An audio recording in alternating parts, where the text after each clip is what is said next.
Hello everyone, welcome back to my YouTube channel. तो आज की हम वीडियो में पढ़ेंगे कि किशोरावस्था को तनाव एवं तूफान का काल क्यों कहते हैं, या फिर ये ऐसे पूछा जा सकता है कि किशोरावस्था बड़े संघर्ष, तनाव, तूफान तथा विरोध की अवस्था या काल है। इस कथन का वर्णन कीजिए। और ये क्वेश्चंस काफ़ी इंपॉर्टेंट है, एग्ज़ाम्स में इसको पूछा जाता है, एज ए शॉर्ट नोट्स भी पूछ सकता है या 8 मार्क्स में भी आपको पूछा जाएगा ये। तो आइए स्टार्ट करते हैं आज की ये वीडियो। किशोरावस्था बड़े संघर्ष, तनाव, तूफान तथा विरोध की अवस्था का काल है। इस कथन का वर्णन कीजिए। तो जो मनोवैज्ञानिक हैं स्टैनली हॉल ने, उन्होंने कहा था कि किशोरावस्था बड़े संघर्ष, तनाव, तूफान तथा विरोध की अवस्था है।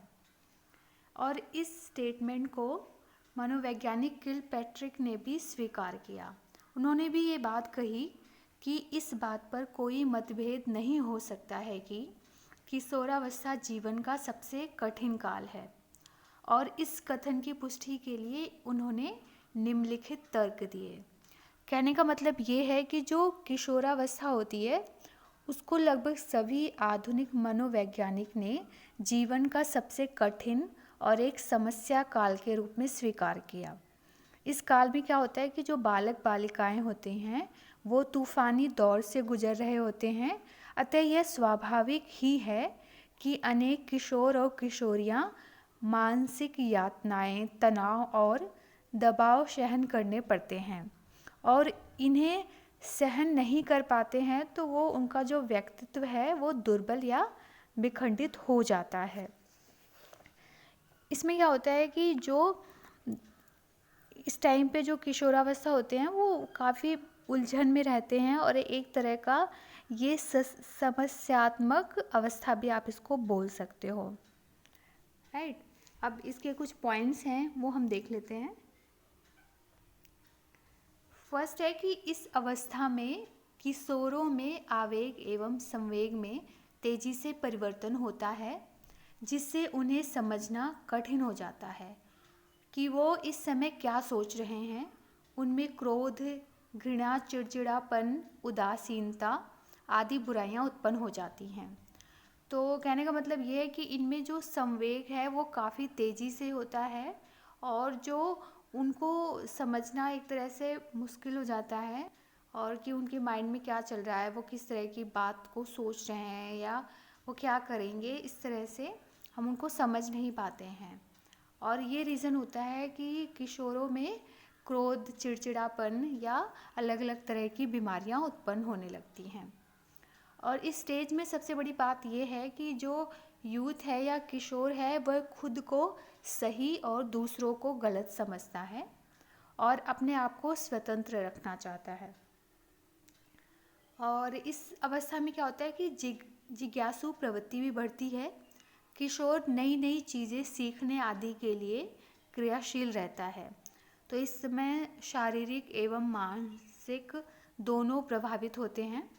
और आप कह सकते हो कि इस अवस्था में वह एक पल में कभी उत्साहपूर्ण तो कभी दूसरे पल तनाव और भावात्मक असंतुलन से परिपूर्ण देखा जाता है।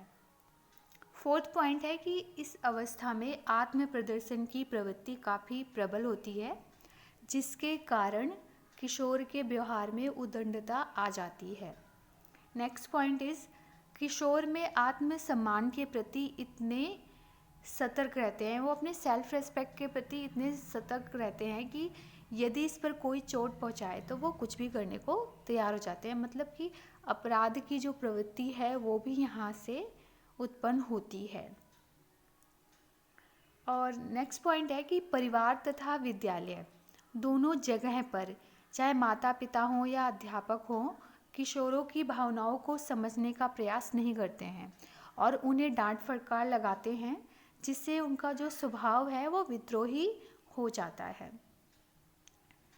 सेवेंथ पॉइंट है कि इस अवस्था में किशोर अपनी भावी व्यवसाय चुनने की चिंता करने लगता है।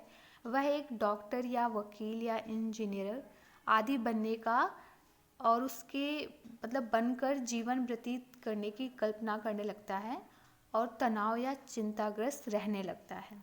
वो कल्पनाओं में जीने लगता है और इससे उसको टेंशन्स होने लगती हैं। नेक्स्ट पॉइंट है कि इस अवस्था में किशोरों में अगर कोई नियंत्रण या प्रतिबंध लगाया जाता है तो वह उसका विरोध करता है। मीन्स कि वही बात है कि वो फ्री रहना चाहता है, स्वतंत्र रहना चाहता है, वो किसी भी तरह के रेगुलेशन को नहीं मानना चाहता है। तो ये जो सारे पॉइंट्स हैं, इसमें क्या होता है कि एक पॉइंट ये भी है कि जो फिज़िकल डेवलपमेंट है या फिज़िकल प्रॉब्लम्स हैं वो भी इस टाइप पे स्टार्ट होती हैं, और मानसिक परिवर्तन भी हैं जो उससे संबंधित समस्याएं उत्पन्न होती हैं।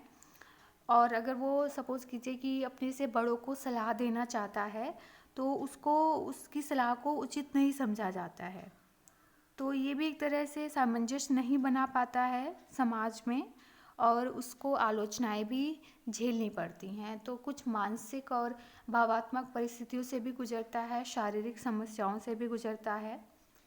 तो ये सारे जो पॉइंट्स हैं ये आप जो भी आंसर है उसके उसमें लिख सकते हो, और ये सभी कारण है जिससे स्पष्ट होता है कि जो किशोरावस्था है वो संघर्ष, तनाव, तूफान तथा विरोध की अवस्था का काल माना जाता है।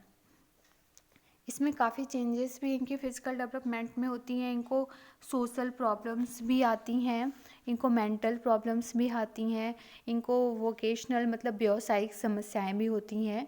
अपने व्यवसाय को चुनना है और फिर उनको अपने आगे फ्यूचर के बारे में भी वो सोचने लगते हैं। और आत्मसम्मान की समस्याएं, प्रॉब्लम्स ऑफ सेल्फ रेस्पेक्ट भी आती है, और मोरल डेवलपमेंट इनका इस टाइम पे काफ़ी हाई होता है, और स्वतंत्रता से संबंधित समस्याएं भी होती हैं, और सेक्स प्रॉब्लम्स भी होती हैं। किशोरों की आवश्यकताएं एवं आकांक्षाएं भी इसमें आती हैं कि जो भी है कि किशोरावस्था जो भी है वो वीर पूजा की भावना से तेज़ी से विकसित होते हैं। क्रांतिकारी, खिलाड़ी, वैज्ञानिक आदि को अपना आदर्श के रूप में ग्रहण करने के लिए ये उत्कीर्ण रहते हैं। गाइडेंस की इस टाइम पे इनको नीड होती है।